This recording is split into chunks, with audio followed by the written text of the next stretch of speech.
Baik, Bapak Ibu guru hebat, mari kita lanjutkan ke materi berikutnya, yaitu tentang kebutuhan dasar manusia dan dunia berkualitas. Sebelumnya saya akan memberikan pertanyaan pemantik untuk Bapak Ibu guru semuanya. Ibu Ambar, guru wali kelas di kelas 2A SD Pelita Hati, sedang bingung menghadapi ulah salah satu murid di kelasnya yang bernama Doni. Beberapa anak di kelas 2A telah datang kepadanya dan mengeluhkan Doni yang seringkali meminta bekal makan siang mereka dengan paksa. Jika Anda menghadapi situasi seperti Ibu Ambar, apa yang akan Anda lakukan? Menurut Anda, kira-kira apa alasan Doni melakukan hal itu? Ya, benar sekali bahwa yang pertama mungkin akan dilakukan Ibu Ambar adalah dia akan memanggil Doni, kemudian dia akan mengklarifikasi, menanyakan mengapa dia melakukan hal tersebut. Kemudian menurut Anda kira-kira apa alasan Doni melakukannya? Ya, mungkin karena Doni tadi pagi belum sarapan, sehingga untuk memenuhi kebutuhan makanan, maka Doni terpaksa merampas dengan paksa bekal milik teman-teman. Nah, Bapak Ibu guru hebat, manusia mempunyai alasan atau tujuan untuk melakukan sesuatu, yaitu untuk dapat memenuhi kebutuhan dasar manusia, di mana kebutuhan dasar manusia itu terbagi menjadi 5. Yang pertama adalah kebutuhan untuk bertahan hidup, seperti pada kasus Doni tadi, bahwa dia ingin memenuhi kebutuhan makan, yaitu untuk bertahan hidup dengan cara merampas bekal milik temannya. Kemudian kebutuhan yang kedua adalah tentang penguasaan. Yang ketiga, kebutuhan akan kesenangan. Yang keempat, kebutuhan akan kasih sayang dan rasa diterima. Selanjutnya, yang kelima adalah kebutuhan akan kebebasan. Nah, kebutuhan apa yang sedang dipenuhi oleh kasus berikut ini? Ada kasus kedua, yaitu Dinda. Dinda ini adalah seorang anak kelas 3 SD. Begitu tiba di rumah, sepulang dari sekolah, Dinda menangis dan mengadu kepada ibunya bahwa dia benci pada Ibu Rani, ibu gurunya. Menurut Anda, kebutuhan apa yang sedang berusaha dipenuhi oleh Dinda jika jawabannya seperti ini?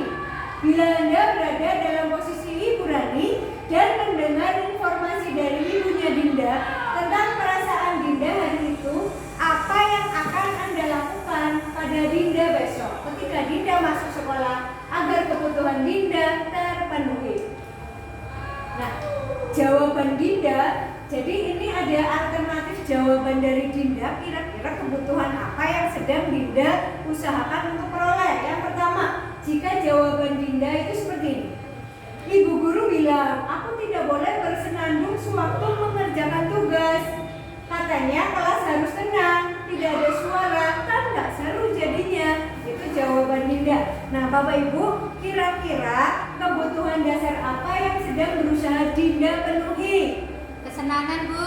Betul, Ibu Fatma. Jadi Dinda berusaha untuk memenuhi kebutuhan akan kesenangan. Nah, selanjutnya, jika jawabannya Dinda adalah seperti ini.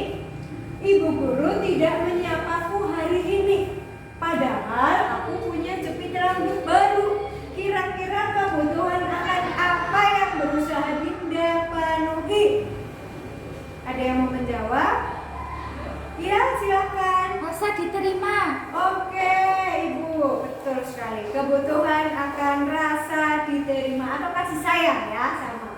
Kemudian jika jawabannya Dinda adalah seperti ini. Aku bosan, masa belajarnya cuma begitu-begitu saja, dengerin ibu guru terus, aku kan bosan. Nah, kira-kira kalau jawaban Dinda seperti ini, kebutuhan apa yang berusaha Dinda penuhi? Ada yang mau mencoba menjawab? Silakan. Oke, baik. Nah, ini adalah kebutuhan akan apa coba?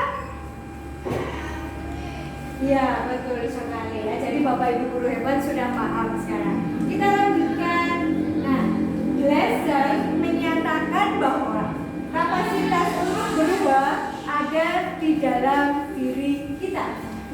Jika kita dapat mengidentifikasi kebutuhan apa yang mendorong perilaku kita, maka perubahan perilaku positif dapat dimulai dengan mencari solusi untuk kebutuhan tertentu dengan cara yang positif pula. Nah, selanjutnya materi yang kelima adalah restitusi 5 posisi kontrol guru.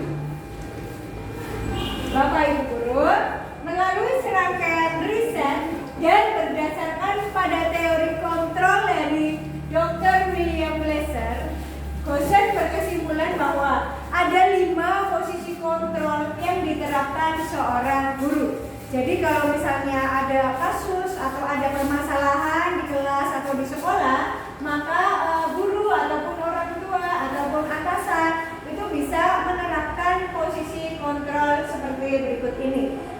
Dari posisi kontrol ini terbagi menjadi 5. Yang pertama adalah posisi sebagai penghukum. Kedua, posisi pembuat bersalah. Yang ketiga, posisi sebagai teman. Yang keempat, posisi pemantau. Dan yang kelima, sebagai manajer. Posisi penghukum ini adalah posisi di mana guru itu memberikan hukuman kepada siswa yang mengalami masalah ataupun juga terkena suatu masalah ataupun kasus. Kemudian yang kedua, pembuat merasa bersalah. Jadi guru ini membuat seolah-olah siswanya atau muridnya ini akan merasa bersalah. Kemudian yang ketiga, posisi teman, di mana posisi ini guru ini berperan seperti teman akrab dengan bahasa yang santai, kemudian seperti teman kepada siswanya. Yang keempat, pemantau. Pemantau ini seperti kalau kita dalam posisi pemantau ini, kita memposisikan diri kita dengan berbagai konsekuensi atau aturan-aturan yang ada. Kemudian yang kelima adalah posisi manajer, di mana posisi guru ini adalah kita berusaha mengklarifikasi masalah dulu, kemudian mencari tahu penyebab murid melakukan hal tersebut, dan kemudian dicari solusinya bersama-sama. Jadi yang mencari solusi itu bukan guru, tetapi murid itu sendiri. Selanjutnya yang keenam adalah segitiga restitusi. Nah, dalam menyelesaikan kasus, kita akan posisi guru diharapkan adalah sebagai manajer. Nah, dalam posisi manajer ini kita menerapkan langkah-langkah yang terdapat dalam segitiga restitusi. Sedangkan langkah-langkah dalam segitiga restitusi itu ada 3. Yang pertama adalah menstabilkan identitas. Yang kedua adalah memvalidasi tindakan yang salah. Dan yang ketiga adalah menanyakan keyakinan. Nah, berikut ini ada contoh ya. Saya akan berikan contoh kemarin praktik saya di kelas menerapkan segitiga restitusi dalam menyelesaikan kasus saya di kelas. Ya, silakan Bapak Ibu bisa mengamati segitiga restitusi. Iya, Buatkan seragamnya. kasus yang pertama adalah sudah beberapa hari ini Aji terlihat tidak memasukkan seragamnya. Jadi seragamnya itu dibiarkan keluar tidak rapi ya. Nah, sudah beberapa kali ditegur oleh guru, tetapi Aji tetap saja mengeluarkan pakaian seragamnya sehingga terlihat tidak rapi. Nah, mari kita lihat bagaimana cara menyelesaikan kasus ini menggunakan segitiga restitusi. Sehingga segitiga Aji saya segitiga restitusi. dia akan tahu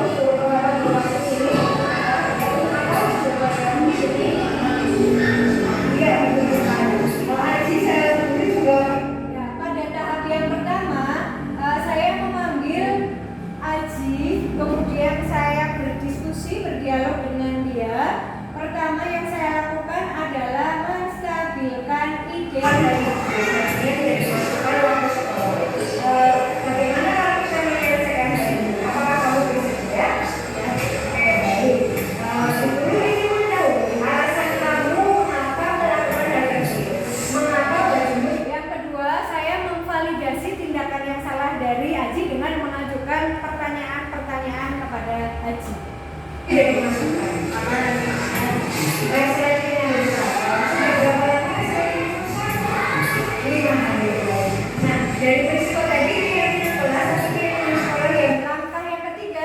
saya menstabilkan keadaan, saya menanyakan keyakinan. Setelah memvalidasi dan menanyakan keyakinan. Nah, keyakinan kelas yang mana yang belum Aji tunjukkan atau belum Aji laksanakan? Mana yang belum kamu tunjukkan atau belum kamu lakukan? Dia tidak memasukkan baru atau tidak menggunakan seragam dengan rapi, ya. Nah, apakah kamu bersedia untuk menyelesaikan masalah ini? Oke, kira-kira apa yang akan kamu lakukan? Membawa ke tukang jahit. Nah, setelah selanjutnya, apakah kira-kira kamu sudah memasukkan dari untuk selanjutnya? Ya. Terima kasih ya. Nah, itu seperti itu contoh menyelesaikan kasus dengan praktek segitiga restitusi. Jadi kita berperan sebagai manajer. Yang pertama adalah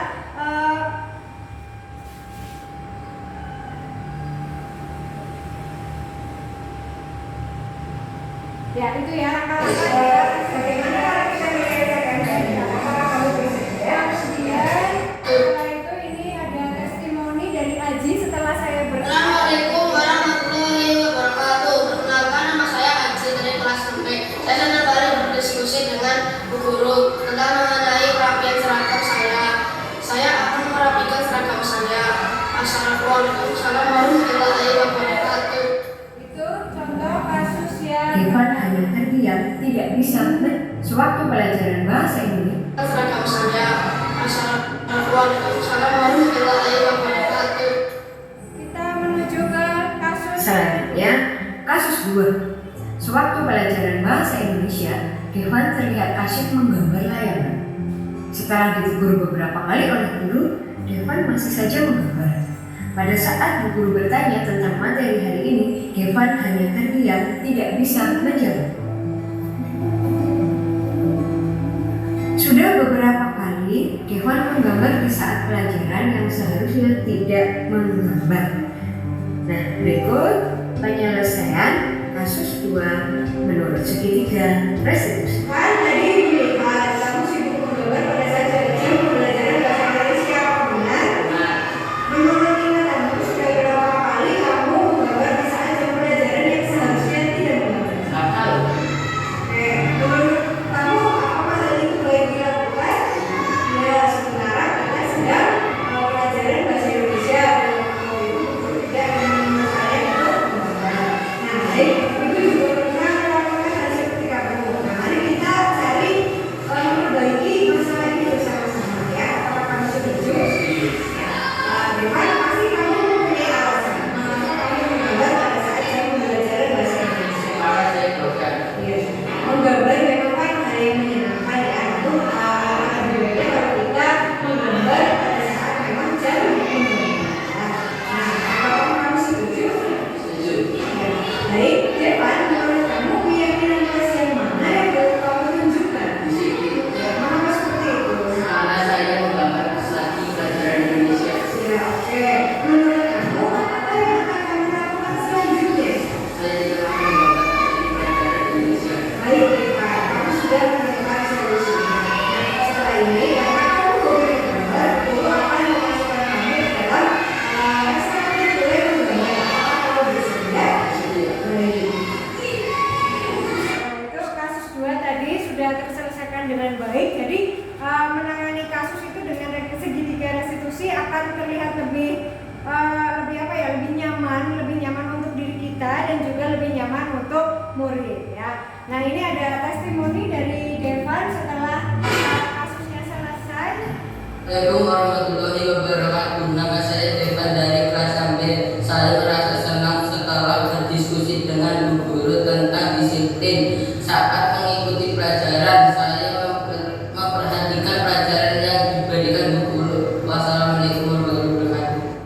Jadi selain siswa merasa nyaman, merasa senang, siswa pun bisa menemukan solusi atas permasalahan yang dihadapi. Jadi bukan kita yang mencari solusi, tetapi siswa sendiri nanti yang akan mencari solusi karena itu akan lebih bermakna bagi murid kita ya.